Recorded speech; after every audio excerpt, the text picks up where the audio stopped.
The Senior Bowl is quickly approaching, and a strong week from quarterbacks Taylen Green and Diego Pavia can shoot them up NFL draft boards.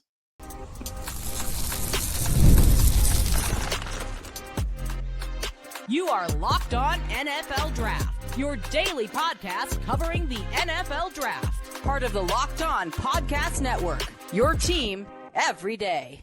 Welcome back to the Locked On NFL Draft Podcast, your daily podcast covering your favorite draft prospects, part of the Locked On Podcast Network, your team every day. I'm your boy, Damian Parson. I'm an NFL draft analyst with Bleacher Report. That's my guy, Keith Sanchez. He is a director of scouting with the Draft Network and 2019 national champion with the LSU Tigers. And as always, thank you for making Locked On NFL Draft your first listen today and every day. Shout out for being our everydayers. It's, guys, the Senior Bowl it's draft season, right? Let's just call it what it is. It is draft season. All right, if your team is not in the playoff hunt, you might as well be listening to us. It is draft season, which means the Senior Bowl is next month, ladies and gentlemen. And we're going to talk about some of the guys who are already going to the Senior Bowl and what it means for them. We're going to go over some quarterbacks, some defensive linemen, and then a rising prospect in the secondary. All right, so let's start off with the quarterbacks, Keith. Taylen Green, right? The big 6'6", 240-pound toolsy quarterback from Arkansas.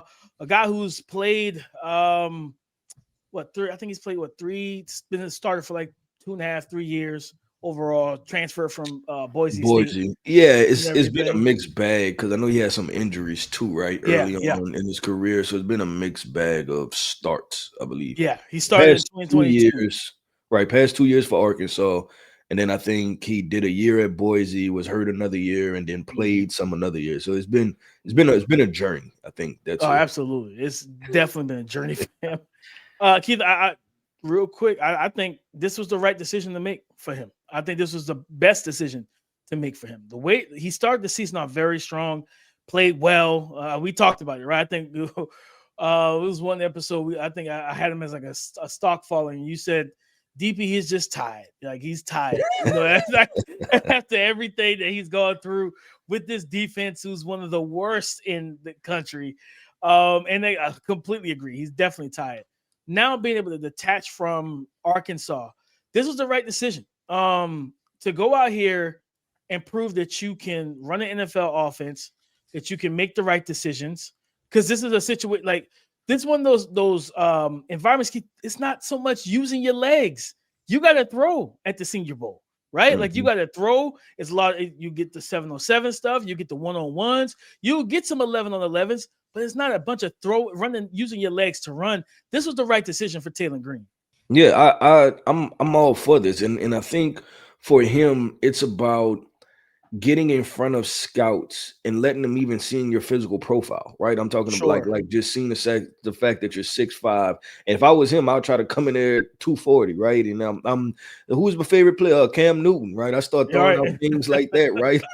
like Cam Newton, Vince Young, right? I start saying things like that, just to kind of start building up the hype and drumming up the hype for this young man. But it's about that, and it's showing off the arm talent too. And what you want is for people to feel as though, wait, if we can corral this and develop this, then we have something. What you want people to start doing is blaming where you were, right? And saying that, hey, well, they just didn't do the right things with him.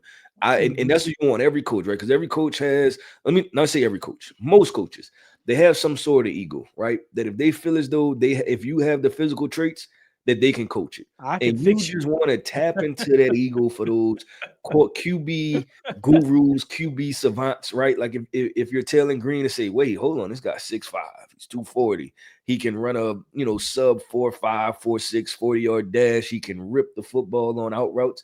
Man, I want him. Give him to me. Second, third round, right? That's what you want to start drumming up the hype. And we'll see. And to our listeners, listen, like these type of things aren't far-fetched. Like we said last year, Jackson Dart was not a first-round pick heading into the Senior Bowl. Then you think about Trey Lance played practically no football, right? And got drafted as a top 5 pick. And you're looking at same draft, Zach Wilson, right? Had one explosive year when they played subpar competition. And I know I'm listing off guys that didn't necessarily have great NFL careers. But the point that this season for draft season is about building your momentum, right? I'm speaking from the draft prospect perspective of just building momentum, and I think that this can build a lot of momentum for Taylen Green. And I actually do think this guy has some tools to work with. I think if you're talking about a true shot at development, and you have a large sample size because he's been in college football for a very long time, you know exactly what he can and can't do, and you ask yourself, how do you build around it? 100%. I think for him, what I want to see from him, down in Mobile, is just be consistent. Because this isn't like like an Anthony Richardson or like one of those quarterbacks that have the big arm and that's all they throw is the 100-mile-per-hour seam ball. Like he can layer throws. Like he's because of the Bobby Petrino connection, he's used to getting under center, turn his back to the defense, play action, turn around and survey the defense. You want to see him make consistent good reads. Hey, just take what the defense gives you, dump it down to the running back, dump it down to that quick flat route and out route, and let the playmaker make the play for you. How many times have we seen that? We see that a lot, Keith, in the NFL. Like, it just is what it is. We see quarterbacks dump it down, and then the playmaker takes it 15, 20 yards, and you look good because you made the right read. So I think sometimes that gets a little overlooked with scouting quarterbacks, is just making the right decision. Keith, but a guy that I want to jump to, Diego Pavia, man, the Heisman candidate himself, Heisman finalist. What in your opinion, like, was this the right decision for did he need to go to the Senior Bowl, or you know what I mean, for his draft stock? He's just at 6'2", Someone said something to me about like, hey man, I don't know if he's 6 foot. He's probably 5'10". And I was like, well, that's a good thing for us to be able to see him in person and really gauge the size of him. But I mean, he's a gamer, he's a baller, he's a program changer, everything that we talked about in this pod. What do you want to see from Diego down in Mobile? Yeah, so to address the height part, I agree. I wouldn't be surprised this guy comes in at 5'10" and 7/8, so 5'10" and 3/4, something like that, right? But if he's 6 foot, more power to him at the end of the day. Mm-hmm. And we'll see. And like you said, that's why it's a good thing that we get these type of measurements. What am I looking for Diego Pavia? You said one thing with Taylen Green, and I agree with it applied to Diego Pavia, and that's consistency. Just be consistent, right? Just execute, because so much of his game is off script. I don't want to strip that from him, right? Because those are how you get the wild plays from some of these quarterbacks that we love, right? Is that they're able to freelance a little bit. But I also want you to play in structure and operate the structure of the play 60 to 70% of the time, right? Like, just go through your progressions. If I believe I'm a good offensive coordinator, then I'm scheming things open, right? Like, that's the job. Mm-hmm. Scheme things open. I scheme things open. You deliver the football. Like, that's how this process should work. And hey, there will be situations where things break down, and then I'm going to rely on you to make a play or two, right? So I think for him with the Senior Bowl is, okay, go through your progressions, deliver the football. So for me, what's going to be important, watching him in those 7-on-7 drills, right? Like, just, hey, everybody knows we're throwing a football at the end of the day.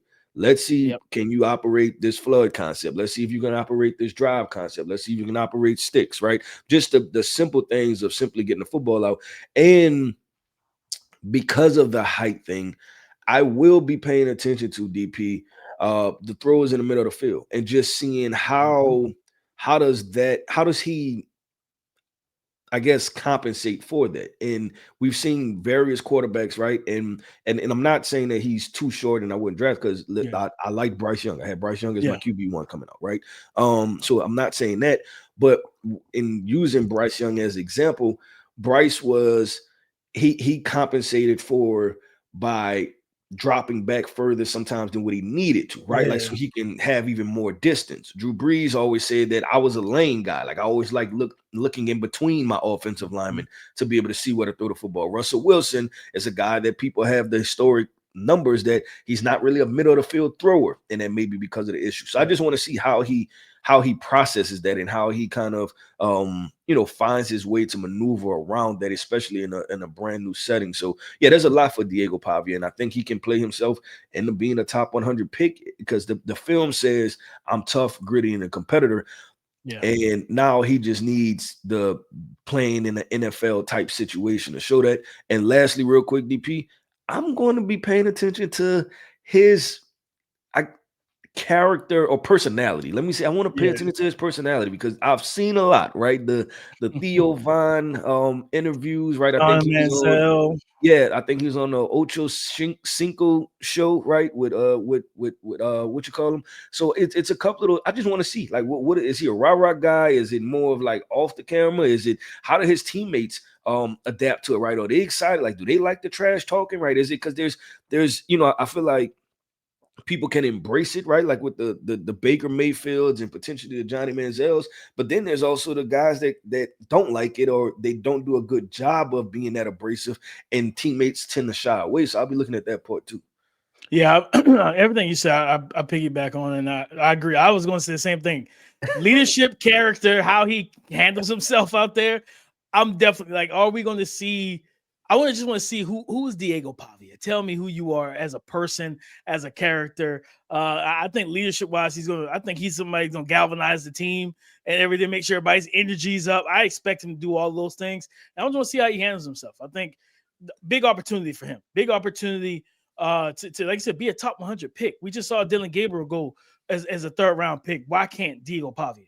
Yeah, I just off of these two quarterbacks alone, DP, I think this Senior Bowl is gonna have some fireworks. Oh I yeah, think this is gonna be a it's gonna have some twists and turns to it. It should absolutely. be fun. But let's do this, man. You know, we show love to both sides of the football. Let's talk about the trenches, the guys that will be getting after these quarterbacks, right? Let's talk about Florida interior defensive lineman Caleb Banks. Let's talk about Missouri's edge rusher Zion Young, who y'all heard me discuss before. Let's get into these two prospects. Both accepted invites to the Senior Bowls. Let's talk about them coming up next. Guys, it's 2025, almost 2026, and those days of waiting for something to become a full-blown emergency before you see a doctor, well, those days are over. No more walking it off for 6 months. No more pretending that weird shoulder stiffness is just sleeping wrong. It's time to take your health seriously, and ZocDoc makes that easier than ever, because staying healthy is more than hitting the gym or eating right. It's about actually getting things checked out when something feels off. Real appointment times are listed, including same day visits. No more back and forth phone calls or waiting weeks to be seen. Those days are over, guys. Stop putting off your doctor's appointments and get the care you need. Go to ZocDoc.com/LockedOnNFL to find and instantly book a top-rated doctor today. That's ZocDoc.com/LockedOnNFL. ZocDoc.com/LockedOnNFL. Car shopping should feel exciting, not confusing. And with Car Gurus, you get the confidence you deserve. They cut through all the noise so you can actually see the best deals on the cars you want. Because when it comes to a big purchase, you deserve the best deal. And Car Gurus makes the whole process simple by giving you real information, real deal ratings, and more listings than anyone else, so you can shop the way you want. Use Car Gurus deal ratings to compare cars quickly without having to guess whether the price is fair. Car Gurus connects you with trusted dealerships for a transparent and hassle-free buying process. With over 4 million listings, the most of any major online automotive marketplace, you'll always find the best deal. Shop the way you want with the tools, data, and unbiased deal ratings that make it easy. Buy or sell your next car today at cargurus.com. That's CARGURUS.com, cargurus.com. Thank you for making Locked On NFL Draft your first listen of the day. And thank you for making Locked On the #1 sports podcast network in America. You already live your team every day. Now take it up a level and go ad-free. Join the Everydayer Club today and get any of your favorite NFL shows with no interruptions, members-only Discord access, and more, all just for $5 a month or $50 a year. Go to lockedonpodcast.com/everydayerclub. Check the link in the show notes to learn more. Caleb Banks, Keith, battled some injuries this year. He's only played 96 total snaps, 3 games worth. He was hurt this year, 6'6", 330 pounds. This is a big dude. He's big. He's physical. A guy I was actually very excited to see play a full season this year. Just injuries, I believe, took a lot of that away from him. He could collapse the pocket, use his that wingspan and arm length to stack and shed blocks and everything. I think this is one of those guys, Keith. This is a lot of money to be made for Caleb Banks in this interior defensive line class, because we talk about Caden McDonald, Peter Woods, and Rashawn Benny, who also, we'll talk about him on another day, but the Senior Bowl, he's also going to Mobile. I think Caleb Banks can make himself a lot of money and work his way back up into that, like, kind of maybe not the top tier, but that next tier of interior defensive linemen in this draft class. Yeah, I agree with that. And you mentioned that he's been injured, right? And for him, it's been a classic cliche of out of sight, out of mind, right? You're injured, nobody's talking about you, right? You're not making plays, nobody's discussing you. So going to Mobile, and hopefully he's fully healthy and putting together a good display. Now, it was just last year that we had another 6'5", 6'6", 6'7" interior defensive lineman in Kentucky's Deion Walker, right? Yep. And what he was able to do, and I think he still went in the 4th round, I believe, to the Buffalo yeah. Bills. But I look at Caleb Banks, DP, and I like Caleb Banks more. I think he's more physical. I think when you look at him, he's a more natural athlete out there. And Deion Walker, one with speed and quickness all the time. I think this guy has a mixed bag talking about Caleb Banks. And he can really make himself some money, because we like those big boys in the trenches. And then I go a couple years previous to that, right, with Gervon Dexter coming out of Florida, right? And there's another 6'5", 6'6" young man. And I think that Gervon was probably a little bit thicker, right? Like more rounded, I guess you can say.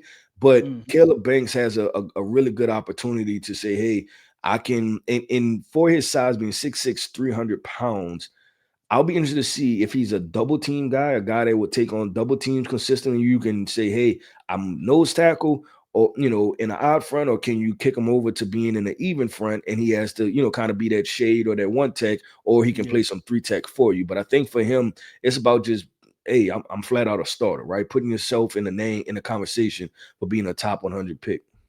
Yeah, 6'6", 330 pounds. I think he's got, when he keeps his pad level low, I think he can get off the ball quickly and drive right into blockers, and a guy that can reset the line of scrimmage as a run defender, but also collapse the pocket from the interior in those third down situations.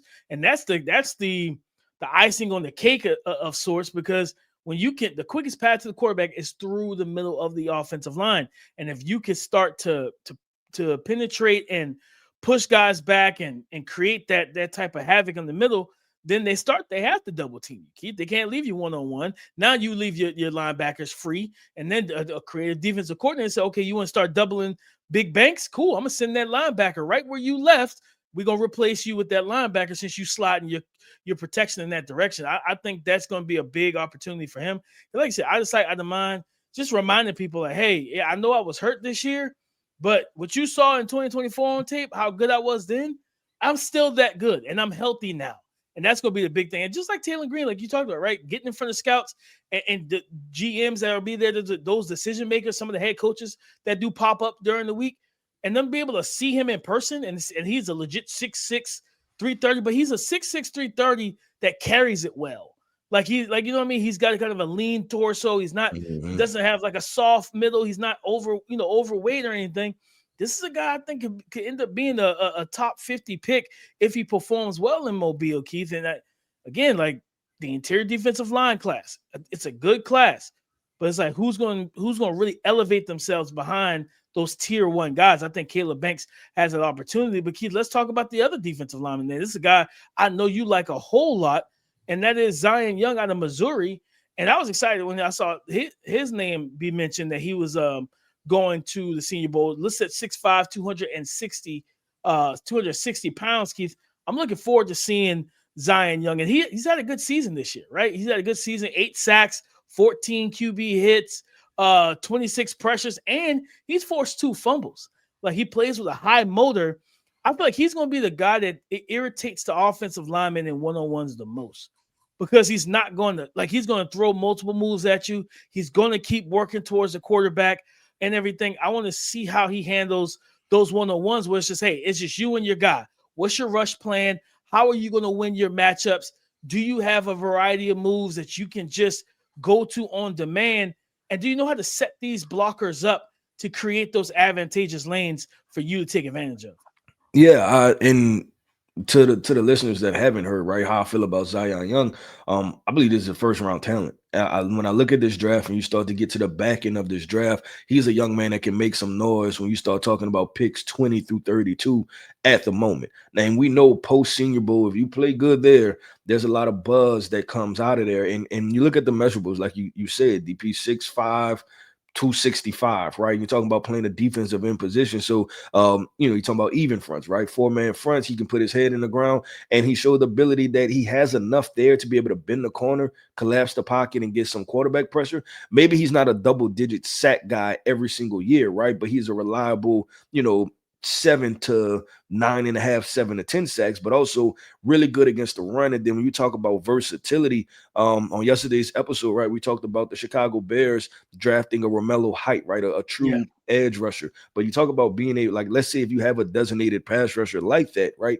you can kick Zion Young inside to the 3-tech or 4-eye or something like that, depending on what front you run. And then that's how you fit in a designated pass rusher, right? Is that you have these versatile, defensive ends that can do certain things. So I'm extremely excited about Zion Young and watching him. And if I'm not a betting man, but if I had to bet some money that a guy who's going to elevate his draft stock, I will put money on Zion Young.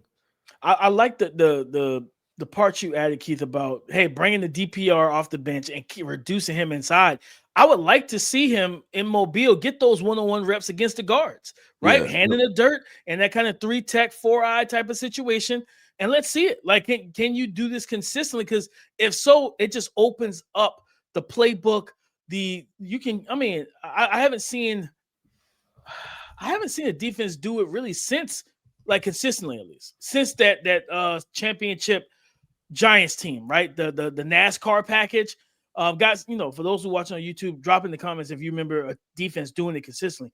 I don't recall one. Or for those listening audio wise, hit us up on Twitter and let me know. I don't recall a defense that could go like 4 defensive ends and really be able to just harass an offensive line like that. But that capability, if Zion Young can win and reduce down and win from the interior, and then you do have a DPR that can come off the bench, like a James Houston, those undersized guys who can't play full-time on defense, but it's like, hey, I can get you 8 sacks in the season just because of the fact that I can walk off the bench and be a true pass rusher. Zion Young can open up the floodgates for a good defensive coordinator. Yeah, I agree. And I think of some names that some names I think of when I think of Zion Young. And you mentioned, New York Giants, right? You think about those NASCAR packages, and they were one of the teams that kind of adopted it, right? Like they put the initial thing out there, and you think of those names, the O.C. Umeoras, the Justin Tucks, the Michael Strahans, right? And just how they were versatile bodies. That's how I view him. And just to kind of further the comparison, listen, he had a teammate that came out was that 2 years ago, Darius Robinson, very similar measurables, right? You're talking about 6'5", 280 pounds. But DP, let's do this, man. Let's keep this thing going and flowing. And what we're going to do is talk about a small school guy, right? A group of 5 player. And everybody said a group of 5 players, they all transfer to the big schools. Nope, right? We still have Toledo safety Emmanuel McNeil-Warren. Yes, there's 3 names in there. We got a hyphenation, baby. We got a hyphenation rocking and rolling. But let's talk about him, man. This guy is extremely talented, extremely skilled. We haven't talked about him yet on the podcast. We're going to talk about him coming up next. We talk about him in context of the Senior Bowl coming up next. This episode is brought to you by PrizePicks.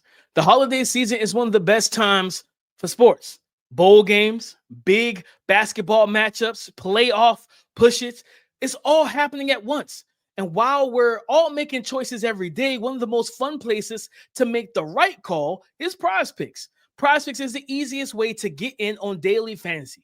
Just pick more or less on at least 2 player projections, lock in your lineup, and you're in the game. It's simple, fast, and available in 45 states, including California, Texas, Florida, and Georgia.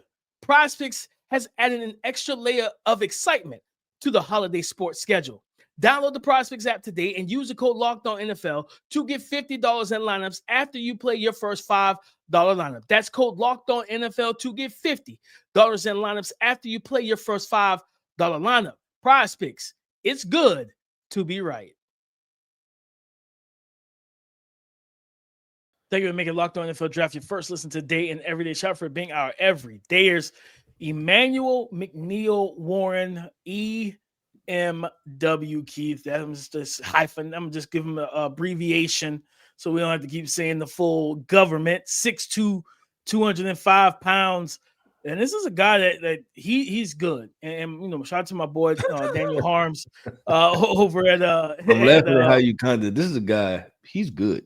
Yeah, he's good. That's hey, you know, sometimes you keep it simple, Keith. I was watching film on him, and at first game I remember turning on, and again, shout out to my boy Daniel Harms over at Bleach Report with us. He does the defensive backs, and he was telling me about him earlier in the season. Like, man, I really like this small school kid out of Toledo, and I was like, okay, bet. You know what I mean? I'm thinking, you know, day 2 type of grade, and then when I saw that first round grade slapped on him, okay, it piqued my interest. So I watched some of the tape.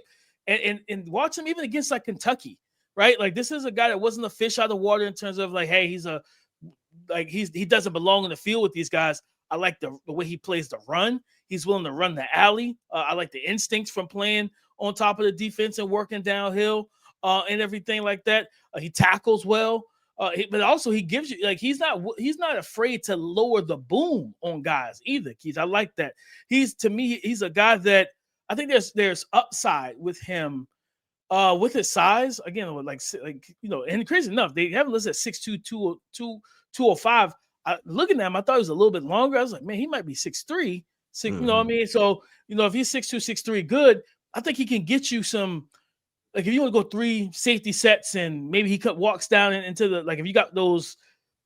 Like a Brock Bowers, those type of tight ends that detach from the formation, I think he could be a guy that could cover them and give you a tight end cover guy for your defense where you don't have to put a linebacker on them. You got somebody athletic enough, strong enough with the size to match up. I think the one-on-ones are going to be really big for him in Mobile because being able to showcase how fluid you are and how you're able to flip your hips, transition, and stay with tight ends, big receivers, running backs out the backfield. Yeah, so I'm gonna start off with a initial comp that came to my mind. Georgia safety Lewis Sign reminds me of him from a height and length perspective, right? And I Lewis don't know what happened to Lewis Sign in the NFL. I don't know what happened. He's been injured. He's been injured a lot. And it's due to the frame, right? And let me clarify this first, DP. I like Emmanuel McNeil-Warren. It was a pleasant surprise watching him. I'm like, okay, no, this is a good football player, right? And I can see why the Senior Bowl went after him.